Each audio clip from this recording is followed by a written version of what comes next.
நான் ஒரு ஸ்டவுட் ஹிந்து, அதில் பெருமைப்படுறேன். எனக்கு இந்தியனுங்கிறதுலையும் பெருமை, தமிழனுங்கிறதுலையும் பெருமை, ஹிந்துங்கிறதுலையும் பெருமை, பிராமணனுங்கிறதுலையும் பெருமை. ஏன் நான் பிறந்ததை வச்சு நான் இங்கே தமிழ்நாட்டில் இருக்கேன்றதுனால அவமானப்படணுமா? நீங்கள் என்ன குலத்தில் பிறந்தீங்க, நீங்கள் அவமானப்படுறீங்களா? சேஞ்ச் வரும்னு நினைக்கிறேன். சேஞ்ச்னா இப்போ இருக்க ஆட்சியில இருந்து சேஞ்ச் வரணும்ன்றது மட்டும் சொல்றீங்களா, இல்ல புதுசா யாராவது வரணும்? சேஞ்ச் வந்ததுனால தானே 67 திமுக வந்தாங்க. அப்போ நம்ம சேஞ்ச் விரும்பணும்ல. அப்போ ஏன் அடுத்ததை பற்றி விரும்பினா உடனே அவங்களுக்கு கோவம் வரணும், இன்னொருத்தர் கோவம் வரணும்? எலெக்ஷனில் இங்கே வந்து ஊடுருவிட்டாங்கல்ல இந்த திராவிட கட்சிகள். நம்ம இதுலேருந்து வெளியில் இன்னும் வரலையே. நம்ம மோடி ஐ அட்மையர் அ லாட். எனக்கு அண்ணாமலை ரொம்ப பிடிக்கும். ஏன்னா போல்டாக பேசுகிறார், விஷயத்தோட பேசுகிறார். மோடி மேலே மரியாதை எல்லாருக்கும் இருக்குது. மோடி எதிர்த்தவங்களே அவன் கூப்பிட்டா போய் ரிப்பப்ளிக் டே செலிப்ரேட் பண்ணிட்டு வராங்க அங்கே. அதெல்லாம் வேறு. சென்சார் இஷ்யூ நிறைய போயிட்டு இருக்கு. பிஜேபி தான் அதை பண்ணுறாங்கன்னு ஒன்று வைக்கிறாங்க இங்கே. அப்போ பிஜேபி எப்படி பராசக்தி படத்தை விட்டாங்க? பராசக்தி ஆன்டி கவர்மெண்ட் தானே, அதுவும் இந்தி ஒழிப்பு. உங்களோட நட்பில் இருந்த ஜெயலலிதா அவர்கள் பற்றி.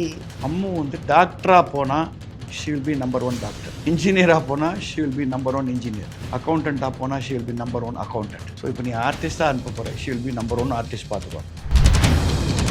உங்களுக்கு ரொம்ப பிடிச்ச விஷயம், குவாலிட்டி என்ன சார் அவங்க கிட்ட? ஃப்ராங்க்னஸ், ஓப்பனாக பேசுவேன். அரகன்ஸ் இல்லையானா இருந்தது. அவங்க இருந்திருந்தா பல விஷயங்கள் நடக்காதீங்க. ஒரு பயம் இருந்தது.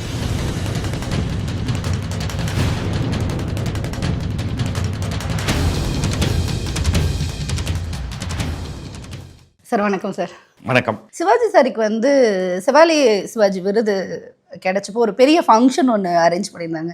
அதில் நிறைய சர்ச்சையாக இருந்துச்சு, சில சம்பவங்கள்லாம் நடந்துச்சு. உங்களுக்கு அது ஞாபகம் இருக்கா சார்? சர்ச்சை பண்ணணும்னு பண்ணாங்க. அன்றைக்கி மனசில் ஃபீல் பண்ணதை சில பேர்லாம் பேசினாங்க. அதெல்லாம் நமக்கு அது முக்கியம். என்ன, அவர் கிடைச்ச செவாலியர் ஃபங்க்ஷன். நம்ம தமிழ்நாட்டில் இது ஒன்று தான் பெரிய வெறி. எல்லாத்தையும் ஒரு பாலிட்டிக்ஸ் ஆக்கிடுவாங்க. நாளைக்கு காத்தாலே வந்து நான் பல் தேய்ச்சேன்னா கூட இவன் தேய்ச்ச பல்லு யார், குச்சி யார் கொடுத்தது தெரியுமா, எந்த மாநிலத்திலேருந்து வந்தது தெரியுமா, ஸோ இந்த மாநிலத்துக்கு அவன் எதிர்த்து இருக்கான்னு எதையாவது ஒன்று சொல்லுவாங்க. ஸோ அதெல்லாம் எனக்கு அன்றைக்கி மைண்டில் இருந்தது.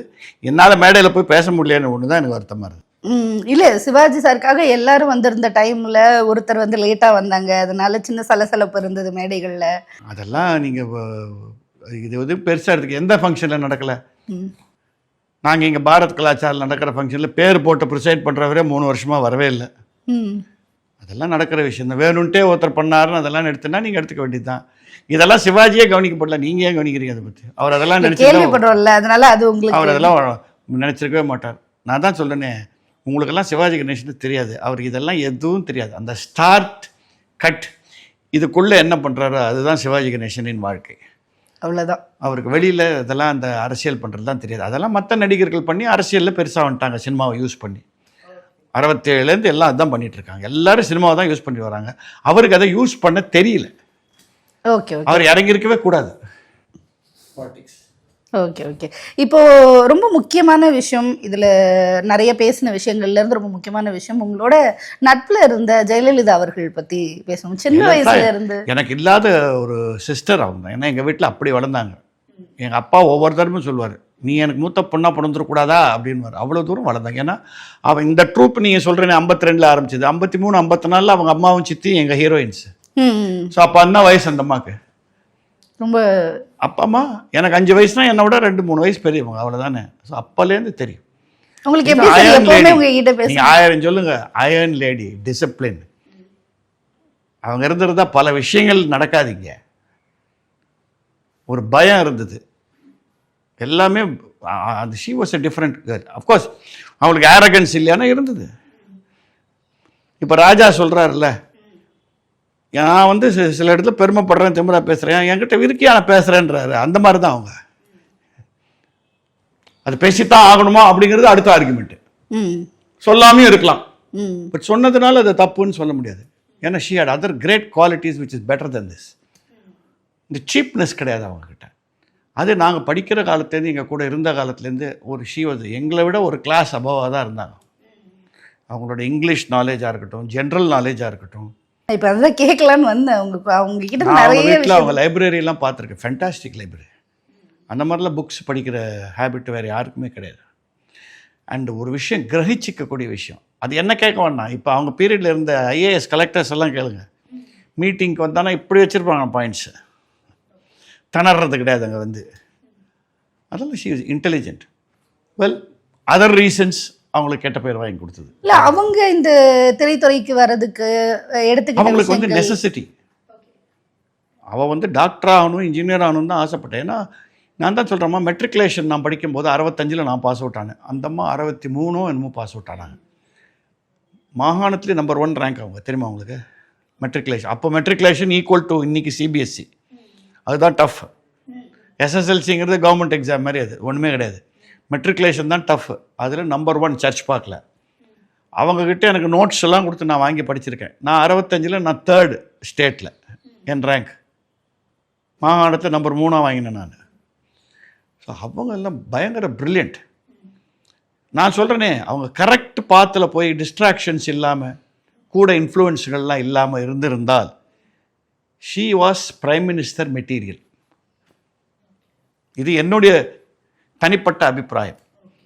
இதை வாதிக்கிறதுக்கு யாரோ, அதை வேணால் நீங்கள் தனியாக ஒரு பட்டிமன்றம் நடத்துங்க, I don't care, but I feel that. ஏன்னா எங்கள் அம்மா பார்த்துருக்கீங்க, சின்ன வயசுல இருந்து கூடவே பயணிச்சு. எங்கள் அம்மாவை வந்து அவங்க அம்மா சந்தியா வந்து கன்சல்ட் பண்ணாங்க. நான் சினிமாவில் விட போகிறவன், ஏன்னா எங்களுக்கு நெசசிட்டி அப்படின்னும் போது எங்கள் அம்மா என்ன சொன்னாங்கன்னா, அம்முன்னு தான் கூப்பிடுவோம் நாங்கள் அவளை. அம்மு வந்து டாக்டராக போனால் she will be number 1 doctor, இன்ஜினியராக போனால் she will be number 1 engineer, அக்கௌண்டண்ட்டாக போனால் she will be number 1 accountant. So இப்போ நீ ஆர்டிஸ்டாக அனுப்ப போகிற, she will be number 1 artist, பார்த்துக்கோங்க. அதுதான் அவளோட டேலண்ட். இல்லை, என்னைக்காவது உங்ககிட்ட சொல்லியிருக்காங்களா சார், இது மாதிரி ஃபோர்ஸ்ஃபுல்லாக ஏதாவது நம்ம உள்ளே வந்துட்டோம், திரைத்துறைக்குள்ளே வந்துட்டோம், அவங்களுக்கு அதில் விருப்பம் இல்லாமல் இல்லை இருந்திருக்கலாம், ஆரம்பத்தில் இருந்திருக்கலாம், நம்ம படிக்கும்போது இதுக்கு போகிறோமேனு. பட் ஃபேமிலிக்காக ஷி டிட் இட். பட் அதுக்கப்புறம் அவங்கள இல்லை, அதுவும் ஷி அந்த ஃபேம், அந்த இது ஷி காட் இட் அவங்களே. ஆமாம். உங்களுக்கு ரொம்ப பிடிச்ச விஷயம், குவாலிட்டி என்ன சார் அவங்க கிட்ட? ஃப்ராங்க்னஸ், ஓப்பனாக பேசுவாங்க, எதையும் மறைச்சு கிடச்சி பேசாமல் பேசுவாங்க. அண்ட் அங்கே அவங்களுடைய ப்ரில்லியன்ஸ் நான் சொன்ன, இந்த ஒரு விஷயத்தை கிரகிச்சிக்கிற ஓகே ஆட்டிடியூட் இருக்கு பாருங்க, அது அவங்கள மாதிரி நீங்கள் மற்றவங்கிட்ட பார்க்க முடியாது, ரொம்ப ரேர். அவங்களுடைய நடிப்புகள் பற்றி உங்களுக்கு இருக்க ஒப்பீனியன்? கிரேட் ஆர்டிஸ்ட் நான் சொல்ல மாட்டேன், வெரி கியூட் ஆர்டிஸ்ட். வாய்ப்பு கொடுத்த போது பின்னி உதவி இருக்காங்க. நீங்க ரசிச்சு பார்த்த படம் அவங்களோட எங்கிருந்த வந்தால் தான் எனக்கு ரொம்ப பிடிக்கும், ரொம்ப பிடிக்கும். அந்த மாதிரி எங்கிருந்த வந்தால் ஷீ குட் பர்ஃபார்ம் அப்படின்னு ப்ரூவ் பண்ணாங்க அந்த வருஷம். நீங்க வீட்டில் இந்த மாதிரி அவங்க dance, she is a very good dancer. ஏன்னா பரதநாட்டியம்னா அவங்க அரங்கேற்றத்துக்கு எங்கள் அப்பா தான் ப்ரிசைட் பண்ணார், one of the presiding people. So அதை பற்றி எல்லாம் இல்லை. பட் அவங்க டான்ஸில் எனக்கு ரொம்ப பிடிச்சது, நீங்கள் நம்ப மாட்டீங்க, இந்த நான் படத்தில் அம்மனோ சாமியோட டான்ஸ் தான் நம்பர் 1. அதை அவங்ககிட்டே சொல்லியிருக்கேன், படா எவ்வளவோ டான்ஸ் நான் பண்ணுறேன், இதை போய் சொல்கிறேன் நீ அப்படின்னுவாங்க. நீங்க இப்போ வீட்ல எல்லாம் உட்கார்ந்து சின்ன வயசுல இப்ப நீங்க படத்துல வந்ததுக்கு அப்புறம் பேசிக்கும் போது உங்களோட நடிப்பை பத்தி இல்ல நீங்க அவங்களோட இந்த படத்துல நீங்க எப்படி அவங்க பிஸியா அரசியல்ல இறங்கி வேற ட்ராக்ல எல்லாம் கூட எல்லாம் போற வரைக்கும் எங்க டிராமா ஒண்ணு விடாம பார்ப்பாங்க. ஒரு டிராமா மிஸ் பண்ணது இல்ல. உங்களுக்கு வந்து பாராட்டி உள்ள வந்து பாராட்டுவாங்க, நல்லா இல்லன்னு நல்லா இல்லன்னு சொல்லுவாங்க ஓப்பனாவே. ஆமா, இது நல்லா இல்ல, அந்த சீன்ல என்ன ஏதோ உளர்னியா டைலாக் தெரிஞ்சுதே அப்படின்னு அப்படின்னு சொல்லுவாங்க. ஏன்னா அவங்களும் இதே ட்ரூப்ல நடிச்சவங்க தானே. ஆமா ஆமா ஆமா. ஸோ அந்த உரிமையோடு பேசுவாங்க. And very appreciative. எங்கள் ட்ராமா மிஸ் பண்ணதே கிடையாது. எப்படி சார் இருந்தது? அவங்க வந்து எங்கள் அப்பாவை ரொம்ப நேசித்தாங்க ஒரு ஃபாதர் ஸ்தானத்தில். நாங்கள் ஒரு ஃபங்க்ஷனுக்கு அவங்கள ப்ரிசைட் பண்ண கூப்பிட்டுருந்தோம். அப்போ என்ன சொன்னாங்க, எனக்கு நான் அதிகம் பார்க்காத தந்தை, ஏன்னா என் தந்தையை நான் அதிகம் பார்க்கல, ஆனால் நான் தந்தையாக நான் மனசில் வர்ணிச்சுன்றது ஒய்ஜிபி தான் சொல்லுவாங்க. அந்த ஸ்தானத்தை அவர் கொடுத்துருக்கேன்னு சொல்லுவாங்க. இப்போ அவங்க அரசியலுக்கு போகும்போது உங்களுக்கு என்ன தோணுச்சு? ஏதாவது பேசுனீங்களா நீங்கள் அரசியலுக்கு போகிறீங்க? அந்த டைம்லலாம் ஜாஸ்தி டச்சு கிடையாது. அவர் எம்ஜிஆர் தனக்கு ஒரு வாரிசாக ப்ரிப்பேர் பண்ணார், அழகாக ப்ரிப்பேர் பண்ணார், அழகாக என்டர் பண்ணார். இன்றைக்கும் அந்த பார்ட்டியில் அந்த 2 நேம்ஸ் தானே. அந்த ஆளுமை தன்மைக்கு வந்ததுக்கப்புறம் அவர் அவங்க ஒரு மிகப்பெரிய தலைமைக்கு அதுக்கப்புறம் ஜாஸ்தி மீட் பண்ண முடியல. ஆனால் மீட் பண்ணால் பாசத்தோடு தான் இருப்பாங்க. எங்கள் அம்மாவுக்கு ஃபஸ்ட்டு இந்த ஔவையார் அவார்டாக ஒன்று ஸ்டார்ட் பண்ணாங்க. ஃபஸ்ட்டு அது கொடுத்தது எங்கள் அம்மாவுக்கு தான். எங்கள் அம்மாக்கிட்ட அந்த மதிப்பு உண்டு. அவங்களோட 60வது வயசு கம்ப்ளீட் ஆனப்போ ஒரு 4 வீட்டுக்கு போயிருந்தாங்க. உங்களுக்கு தெரியுமா? அது தட்டோட போய் நன்றியை தெரிவிச்சுட்டு வந்தாங்க. அந்த பர்த்டே அன்னைக்கு 60வது பிறந்த நாள் அவங்களுடைய, அதாவது ஜெயலலிதா அம்மாவினுடைய 60வது பிறந்த நாள். அந்த 4 வீட்டில் ஒரு வீடு எங்கள் அம்மா வீடு. இன்னும் அந்த பாச பிணைப்புன்றது இருந்துக்கிட்டு. அதே மாதிரி ஒரு பெரிய ஃபங்க்ஷன் பண்ணாங்க இல்லையா ஜெயா டிவியில், எம்எஸ்விக்கும் ராம்மூர்த்திக்கும். அப்போ அந்த ஃபங்க்ஷனில் யாரோ ஒரு ஆர்கெஸ்ட்ரா இருந்தாங்க. அங்கேருந்து எனக்கு ஃபோன் பண்ணி, சார் ஒரு 2 பாட்டு நீங்கள் வந்து விசில் பண்ணணும் அப்படின்னாங்க. நான் பாட்டெல்லாம் விசில் பண்ணுவேன்னு உங்களுக்கு யார் சொன்னதுன்னு மேடம் சொன்னாங்க. அவன் நல்லா பண்ணுவான் விசில், அவனை யூஸ் பண்ணிக்கோங்க. அதில் அவனை ஏதாவது 2 பாட்டு, அதை நீங்கள் பார்த்துருப்பீங்க, அந்த வீடியோ அடிக்கடி போடுறான். நான் விசில் பண்ணுறது அப்படியே ரசிப்பாங்க உட்காந்து பார்த்து. ஷி வாஸ் அ குட் ரசிகை ஆல்சோ. எல்லாத்தையும் ரசிச்சு பார்க்கறதுன்றது, இன்வால்வ் பண்ணிக்கிறதுன்றதுல அரசியலில் போனாலேமா ஒரு பிரச்சனை என்னென்னா, நல்ல பசும் பாலில் கூட கொஞ்சம் விஷம் கலக்க வேண்டி வந்துடும். அரசியல் அந்த மாதிரி ஒரு இடம். உங்களுக்கு நடந்த சூழ்ச்சிகள் அந்த அதெல்லாம் வந்து வச்சுக்கணும், இல்லாட்டா சர்வே ஆக முடியாது. இல்ல இப்ப அவங்க இருந்த ஒரு இடம், நீங்க அதனால தான் சொல்றீங்க எனக்கு ரொம்ப அயன் லேடி. சந்தோஷம், சிவாஜி வெளியில் வந்துட்டாரு, ரஜினி உள்ளே போவே இல்லை. ரொம்ப சந்தோஷம். அரசியலுக்குள்ள போகவே இல்லைன்றதுல இல்ல வருத்தமா இருக்கா சார் உங்களுக்கு? அவங்க அரசியலுக்கு போனதுனால தான் எனக்கு டெஃபினட்டா அவங்களாம் அவங்க ஆளுமே அதான் சொல்றேன், பிரைம் மினிஸ்டர் மெட்டீரியல். அரசியல் போனதுன்னா சினிமா விட்டு போனது அப்படிங்கிறது இல்லை, அரசியல்ல கரெக்ட் ட்ராக்ல போக முடியாம போச்சு அவங்களுக்கு. நான் ஒப்பீனியனை கேட்குறேன், நிறைய பேசியிருக்கீங்க, எங்கேயாவது ஒரு இடத்துல இந்த இடத்துல அவங்க தவறு பண்ணிட்டாங்க, இது இப்படி பண்ணியிருக்காங்க. நிறைய பண்ணியிருக்காங்க, யார் பண்ணதில்லை? சிவாஜி சாரே நான் போய் சொல்லிருக்கேன், என்ன சார் இந்த படம் இவ்வளவு குப்பையா பண்ணிருக்கீங்களேன்னு சொல்லவே சொல்லியிருக்கேன். இல்ல படம் இல்ல, அரசியல் இல்ல எதுவுமே. Okay, even the best person Shivaji கடவுளே தப்பு பண்ணியிருக்காருல்ல, அதானே நம்ம புராணங்கள் சொல்றது. உத்தம புருஷனான ராமருக்கே 2 இன்சிடென்ட் வச்சாங்கல்ல, to show that he was மனுஷன் தான் தப்பு பண்ணுவான்னு. ஸோ ஏன் இவங்க பண்ணக்கூடாது? தப்பே பண்ணி அரசியல் இருக்கிறவங்கலாம் இருக்காங்க, நீங்க அதை விட்டுட்டு இவங்க ஏதோ கொஞ்சம் பண்ணாங்கன்றத சொல்லினா என்ன அர்த்தம்? அது பண்ணித்தான், அதான் அரசியல் உங்களை அது ஒரு மாதிரி அது கொண்டு போயிடும். அது இல்ல நம்ம கூட பயணிச்சவங்க, நம்ம மாறும், ஒரு வருத்தம் இருக்கும் இல்லையா? இல்ல இந்த ட்ராக் மாறி இதை விட இன்னும் அடுத்த ஸ்டெப் போலியேங்கிற வருத்தம் தான் எனக்கு. இங்க இருக்க வேண்டிய ஆள் இல்லை, இன்னும் நம்ம இருக்க வேண்டிய இந்த லோக்கல் பாலிடிக்ஸ் இல்லாமல் இன்னும் பெருசா போயிருக்கணும் என்னோட ஃபீல். அவங்களோட பிரில்லியன்ஸுக்கு வேற எதுவும் இல்லை. அதுக்கு ஏன் அவங்க அப்படி மாறினாங்க, இந்த இதெல்லாம் அவங்க பேரில் இது வந்தது அது வந்ததுலாம், அதுக்கெல்லாம் தான் சொல்கிறேன். அரசியலுங்கிறது பசும் பாலில் கூட லேசாக விஷம் கலக்க வச்சிடும். இந்த நாடகங்கள்ல சோசியல் விஷயங்களை சொல்றது அப்படின்றது, அரசியல் பேசுறதுன்றது நிறைய இருந்தது. நாடகங்கள் மூலமா அரசியல் பேசுறது அப்படின்றது நமக்கு சிலது எமராஜ் அவர்கள்லாம் அவர் வந்து அரசியல் மட்டுக்காமே நாடகம் போட்டார். நாங்க அப்படி கிடையாது, எங்களுக்கு ஏதாவது 2-3 திங்ஸ் தப்பா பட்டுதுன்னா அதை சொல்லுவோம் தைரியமா. இல்ல அது உங்களோட பாயிண்ட் ஆஃப் வியூல எப்படி சார் இருக்கு? அரசியல் தப்பு இல்லை, உங்களுடைய கருத்தை சொல்றதுல தப்பு இல்லை, எடுத்துக்கிறவங்க எப்படி எடுத்துக்கிறாங்களோ அப்படி எடுத்துக்க வேண்டும். இன்னைக்கு பாலிடிக்ஸ் பேசுற படங்கள் வருது அப்படின்றது நமக்கு தெரியுது. பாலிடிக்ஸ்க்காகவே எடுக்கிற படங்கள் வந்து அது சரியா வராது. அங்கங்க தூவி விடுறது இருக்கு இல்லையா, சில சோசியல் விஷயங்கள், அந்த மாதிரி இருக்கச்சே தப்பு இல்லை. Okay okay sir. அதில் தான் எம்ஆர் ராதா வந்து, நீங்கள் எம்ஆர் ராதா எடுத்த நாடகங்கள் வச்சுங்க, அவருடைய படங்களில் பாருங்க, அவர் சொன்ன சில விஷயங்கள்லாம் அடிச்சிக்கவே முடியாது. எவ்வளோ அது வந்து ஏதோ ஒரு ரோல் பண்ணுவாரு, ஆனா அதுல போய் டக்குன்னு சந்தில ஒண்ணு விடுவாரு.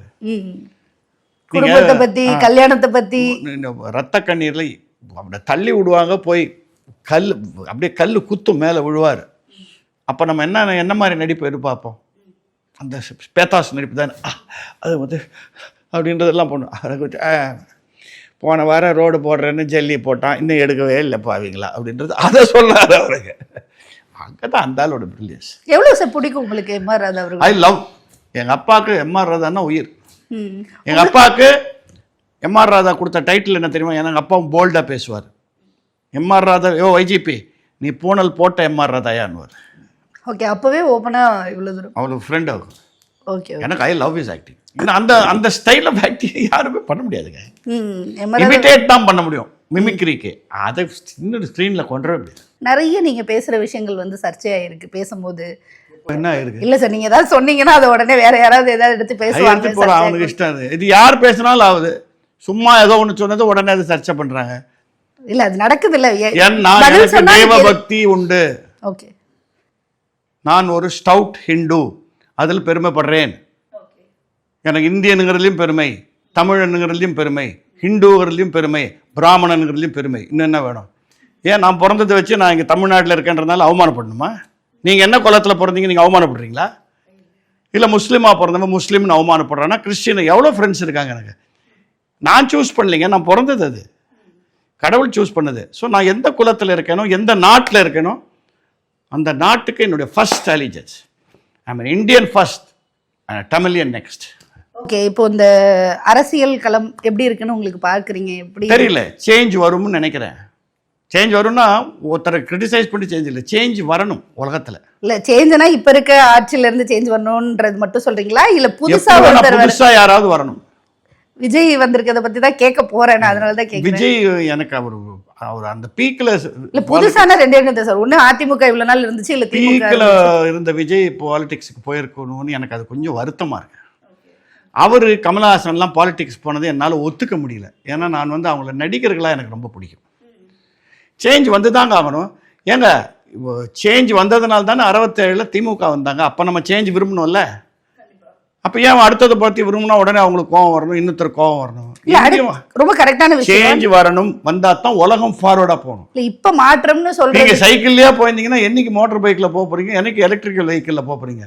இல்லை சார், வைஜி மகேந்திரன் சார் மாற்றம் அப்படின்னு சொல்றதுல யாரை எதிர்பார்க்குறாங்கன்னு ஏதாவது இருக்கா சேஞ்சில் அப்படின்றது தான் இப்போ எனக்கு அது இப்போ சொல்ல தெரியல. நான் அது வந்து என்னுடைய அரசியல் கருத்தை நான் என் ஓட்டு போடும்போது தான் சொல்லுவேன். நான் எல்லாருக்கும் சொல்லணுங்கிற அவசியம் இல்லை. Okay okay okay. It is none of anybody else business. Okay sir. இப்போ ஐ அட்மயர் சர்டன் லீடர்ஸ். அதில் ஏதாவது லீடர் சொல்ல முடியுமா? நம்ம மோடி ஐ அட்மயர் அ லாட். அவருக்கு நான் ஓட்டு போடுவேன்னா அது வந்து ஓட்டு போடுற அன்னைக்கு தான் தெரியும். ஓகே. தமிழ்நாட்டில் அவர் மேலே அபிப்பிராயம் எப்படி இருக்குன்னு நீங்கள் நினைக்கிறீங்க சார்? நல்லா தான் இருக்கு. ஏன்னா தமிழ்நாட்டில் என்ன அவர் என்ன வேற பிரான்ஸ்? நான் ஏன் சொல்றேன்னா இன்னைக்கு இருக்க எவனா கலப்பு விடுறது. எலெக்ஷன்ல எதுவும் ஜெயிக்க முடியலன்றது ஒன்று இருக்குல்ல. எலெக்ஷன்ல இங்க வந்து ஊடுருவிட்டாங்கல்ல இந்த திராவிட கட்சிகள். நம்ம இதுல இருந்து வெளியில இன்னும் வரலையே. we are used to it. இப்போ நான் ஏன் திருப்பி சிவாஜின்னு சொல்றேன், அந்த மாதிரி சில தடவை we are used to it. இங்கேருந்து இந்த பாலிசிலேருந்து வெளியில வர முடியல. மற்ற எல்லா ஸ்டேட்லையும் வந்துடுது இல்லை. ஸோ அவர் மோடி வந்து யாரும் கெட்டவனா பார்க்கல. ஒருவேளை இவங்க லீடராக அவங்கள அக்செப்ட் பண்ணிக்க தயாரா இல்லை. அதாவது மக்கள் வந்து மோடி அவர்களே இருக்கல, அதெல்லாம் ஒன்றும் இல்லை. அடுத்த இங்கே அவரோட இது வரணுன்ற அளவுக்கு இன்னும் மனசுல பக்குவம் அடையலை. ஆனால் அந்த அளவுக்கு அவரை பிடிக்கல, அவ்வளோதான் விஷயம். இப்போ அவர் வந்து ஒரு ராட்சசன் இல்லை, அது மாதிரிலாம் கிடையாது. மோடி மேலே மரியாதை எல்லாருக்கும் இருக்கு. மோடி எதிர்த்தவங்களே அவர் கூப்பிட்டா போய் ரிப்பப்ளிக் டே செலிப்ரேட் பண்ணிட்டு வராங்க அங்கே. அதெல்லாம் வேற. எல்லாருக்கும் உள்ள மதிப்பு இருக்கு. ப்ராபப்ளி அங்கீகாரம் இன்னும் கிடைக்கல அவருக்கு. ஓகே. தமிழ்நாடு பாஜகவில் அந்த மாதிரி உங்களுக்கு அட்மையர் பண்ண தலைவர்கள் இருக்கு. எனக்கு அண்ணாமலை ரொம்ப பிடிக்கும். ஏன்னா போல்டா பேசுறார், விஷயத்தோட பேசுறார். இன்னைக்கு பேசவே இல்லையே, ஒரு ஓரமா ஒதுங்கி இருக்காரு அப்படின்றதெல்லாம் பார்க்கும்போது எப்படி இருக்கு? அது எல்லாரும் அப்படிதான் இருக்கு. நானும் தான் ஓரமா ஒதுங்கி இருக்கேன். அதனால வந்து எனக்கு திறமை இல்லைன்னு அர்த்தமா? ஓகே. என்ன நீங்க என்ன பிடிச்சது தான் கேட்டீங்க. தமிழ்நாட்டுக்கு யார் பிடிச்சது, யார் செலக்ட் பண்ணாங்களா நீங்க கேட்கல. உங்களுக்கு வைஜி மகேந்திராவுக்கு பிடிச்சது அண்ணாமலை பிடிக்கும். Okay okay. எனக்கு இன்னைக்கு MS விஸ்வநாதன் மியூசிக்கே போடலை, அதனால நான் வேற யாராவது பேர் சொல்லணுமா? முடியாது. MS விஸ்வநாதன் தான் பிடிக்கும். அந்த மாதிரி எனக்கு பழக்கமான விஷயங்களை நான் சொல்றேன். Okay okay. இந்த சென்சார் இஷ்யூ நிறைய போயிட்டு இருக்கு. அது ஜனநாயக படத்துக்கு வந்து சென்சார் அண்ட் இது இல்ல. நான் ஏன் அதை திரும்பவும் கேட்கிறேன்னா, பிஜேபி தான் அதை பண்றாங்கன்னு ஒண்ணு வைக்கிறாங்க இங்க. அப்ப பிஜேபி எப்படி பராசக்தி படத்தை விட்டாங்க?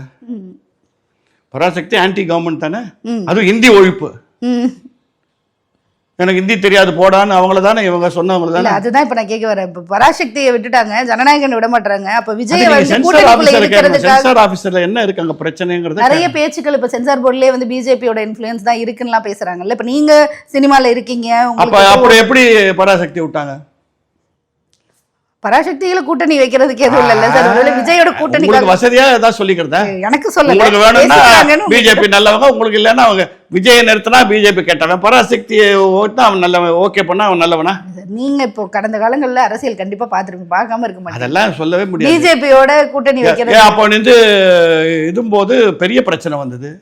முதல்வன் ரிலீஸும் போது தெரியல உங்களுக்கு. ஓகே. அப்ப என்ன அப்ப டிஎம்கே தான் சென்சார்ல சொல்லி கட் பண்ணாங்களா? அதை இல்லையே, பராசக்தியும் போதே வந்தது. அதுல வராத சென்சார் ப்ராப்ளமா? ஆமா ஆமா, நிறைய எக்கச்சக்கமான ஹேராம்ல வந்ததுமா. நான் பேசின டயலாக பூரா வெட்டினாங்க. ஏன்னா காந்தியை பத்தி நான் தப்பா பேசினேன். அவங்க சில நார்ம்ஸ் வச்சிருக்காங்க. அந்த நார்ம்ஸ்ல எது இவங்க ஃபாலோ பண்ணலன்னு நமக்கு என்ன தெரியும்? நம்ம இன்னும் படம் பார்க்கல.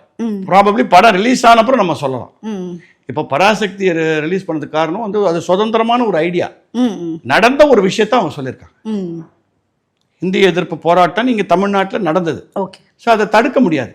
அதை சொன்ன விஷயத்த ஏதாவது அசிங்கமா சொல்லியிருந்தாவானா கட் பண்ணலாமே தவிர, லீடர்ஸை பத்தி ஏதாவது கேவலமா, அதுலயும் வந்து அந்த காலத்து லீடர்ஸ் அப்ப நடந்த கதை தானே, அந்த மாதிரி இல்லை, நடந்ததா சொல்லியிருக்காங்க. ஸோ நம்ம பார்க்காம சொல்ல முடியாது. ஜனநாயகத்தில் என்ன சொல்லியிருக்காங்க, ஏன் அவங்க அதை விடமாட்டேன்றாங்க, ஏன் இவ்வளவு ஸ்ட்ராங்கா இருக்காங்க அதுல அப்படிங்கிறது புரியல. ஆக்சுவலா வந்து அதை தடுக்க வேண்டியது யாரு? டிஎம்கே தானே தடுக்கணும். பிஜேபி எதுக்கு தடுக்கணும் அவங்கள? சென்சார் வந்து சென்ட்ரல் கவர்மெண்ட் யார் வேணா இன்ஃப்ளூயன்ஸ் பண்ணலாம். என்ன அப்படியே எல்லாம் பிரமாதமா ஒருத்தர் கையில தான் இருக்கா? டிஎம்கே இன்ஃப்ளூயன்ஸ் பண்றாங்க. அவங்க கூட பண்ணிருக்கலாமே, பண்ணலையே. அவங்களுக்கு எதுக்கு சம்மந்தம் கிடையாது. நீங்க எதுக்குமே ஒன்னே ஒருத்தனை ப்ளேம் பண்ணக்கூடாது. நீங்களே சொல்கிறீங்க, விஜய் சொன்னாருன்னா அரசியல் ரீதியாக எனக்கு எதிரி திமுக, கொள்கை ரீதியாக அதனால பிஜேபி இது பண்ணுறாங்க. அப்போ அரசியல் ரீதியாக திமுக எதிரிங்கிறதுனால திமுக வேணும்ட்டு மட்டமான இடத்துக்கு அவங்கள கொடுத்தாங்களா கரூரில் ஆர்கியூ பண்ணுறதுக்கு? ஆனா அதுல நிறைய ரூல்ஸ் சொல்லியிருக்காங்க. இந்த இடத்துல பண்ணா பிரச்சனை வரும்ன்றதெல்லாம் முன்னாடியே தெரியப்படுத்திருக்காங்க. அந்த இன்சிடென்ட்டையும் இன்னும் கொஞ்சம் பெரிய இடத்த கொடுத்துருக்கலாம் அப்படின்னு அதை பேசுறவங்களும் இருக்காங்கல்ல. ஒருவேளை பெரிய இடத்துல கொடுத்து அது பேசுறவங்களும் இருக்காங்க. ஓகே, வேணும்ட்டே அந்த இடத்த கொடுத்தாங்க, அதெல்லாம் பைத்தியக்காரத்தனம். அன்னைக்கு நடந்தது ஒரு ஆக்சிடென்ட், சில எப்படின்னு சொல்றது மிஸ்கால்குலேஷன், சில ரொம்ப ஈஸியாக எடுத்துட்ட விஷயங்கள், கேர்லெஸ்னஸ்ன்னு ஒரு வார்த்தை இருக்கு இல்லையா, அதுதான் அன்னைக்கு காரணம். நீங்கள் அது எந்த அரசையும் நீங்கள் ப்ளேம் பண்ண முடியாது. நான் தமிழ்நாட்டில் இருந்திருக்கேன், நான் எந்த பார்ட்டிக்கும் பெரிய சப்போர்ட்டில், நான் டெஃபினட்டாக என்கிட்ட நிறைய பேர் அது சொல்லியிருக்காங்க. ஓ நல்லா இது மாதிரி ஒரு சந்தை கொடுத்து நல்லா பழி வாங்கிட்டாங்க கவர்மெண்ட், அப்படிலாம் ஒன்றும் யாரும் பண்ண மாட்டாங்க. அப்போ உங்களுக்கு தெரியாதா அது சந்துன்னு? அங்கே நான் ஏன் எனக்கு இங்கே மீட்டிங் வேண்டாம், நான் அப்புறம் வச்சுக்கிறேன்னு சொல்ல வேண்டியது தானே. ஸோ வேறு சில காரணங்கள் இருக்குது. அந்த மாதிரி இங்கேயும் சென்சார் இருக்குன்னா ஏதோ காரணங்கள் இருக்குது, அதை நம்ம ஆராயணும். எல்லாத்தையும் தான் நீங்கள் எல்லாத்தையும் எங்கள் வீட்டில் பருப்பு வேகலைன்னா பிஜேபி தான் காரணம், மோடி சரியாக பருப்பு அனுப்பல தமிழ்நாட்டுக்குன்னு. இல்லை ஸ்டவ் வெடிச்சதுன்னா இங்கே திமுக பண்ண வேலை, வீட்டுக்கு போய் ஸ்டவ்வை வெடிக்க வச்சான் பார்த்தியான்னு இப்படி தான் பேசுகிறாங்க தமிழ்நாட்டில். வாயை மூடிட்டு அவன் வேலையை கவனிச்சாலே நாடு உருப்படும். உங்களுடைய நேரம் ஒதுக்கி எங்களுக்கு இன்டர்வியூ தேங்க்யூ.